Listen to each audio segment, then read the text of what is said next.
بدأت حياتها على عربية شاي وقهوة، وكان لازم تربي عيلين بأي طريقة. طلعت متعلمة مش جاهلة زي ما ناس كتير كانت بتقول عليها. والعوضي صاحب فضل كبير عليها، وعلقت على علاقتهم بغمزة بتقول كلام كتير. عينيها مخبية حاجة كبيرة لما بتيجي سيرة جوازها، وهتديها نكد علشان الناس بتحبه، وأهلوية أبا عن جد بتخاف من الحسد وما تعرفش تطلع منها معلومة. والعمليات اللي عملتها ما خبتهاش عن الناس. ازاي رحمة محسن وصلت لحد ما بقت مشهورة كده، وحكاية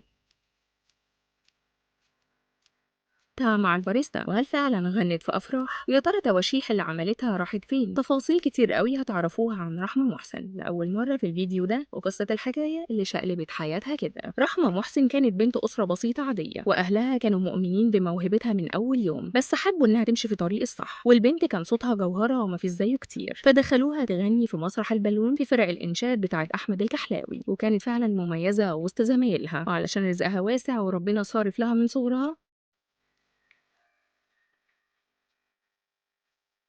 دخلت معهد الموسيقى العربية واتخرجت منه بتقدير جيد جدا. هي مش جاهلة ولا ما كملتش تعليمها زي ناس كتير ما قالت عليها، بالعكس جدا. بدأت حياتها في الأفراح الشعبية، وكانت بتقف وسط الرجالة واحد منهم، ده غير الحفلات اللي كانت بتغني فيها. كل ده لحد هنا حياة شابة مصرية عادية بتكافح علشان توصل للي هي عايزاه. بس جه الجواز وأخدها من كل أحلام الشهرة اللي كانت بتحلم بيها، ولقت نفسها قاعدة في البيت بتربي العيال. رحمة أول ما تيجي سيرة الجواز عينيها تلمع، والموضوع بيقلب بحزن وكآبة. والسر اللي مش راضية تكشفه عن الموضوع ده شكله كبير،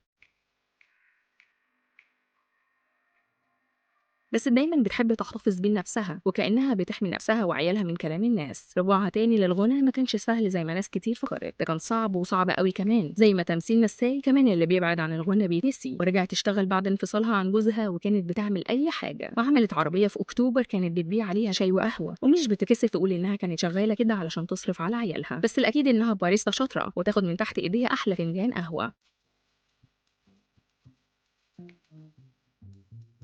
رحمة رجعت شوية بشوية للغنى من تاني، ونزلت أفراح، واللي شهرها أغنية زميل ليها وهي مفاتيح قلبك معايا. والنقلة اللي كانت في حياتها شايفة إن صاحب الفضل فيها بعد ربنا هو أحمد العوضي، اللي آمن بيها وجابها معاه في فهد البطل. ولما اتسألت في حاجة بينهم قالت لا، ويا رب نكمل سوا، هو نكره، وغمزت وقلبت الموضوع بتهريج. وبجملة الصراحة كشفت إنها عملت عملية نحت، وبعدها كملت دايت علشان شكلها يبقى أحسن بعد ما كانت بتحب الأكل الكتير. رحمة بتحب محمد صلاح وأهلوية علشان طلعت لقت أهلها أهلوية، وأغانيها الجاية هتبقى نكد علشان الناس بتحب النكد والأغاني بتاعته. انتوا شايفين رحمة محسن صوتها حلو ولا لأ؟ وإيه أحلى أغاني ليها؟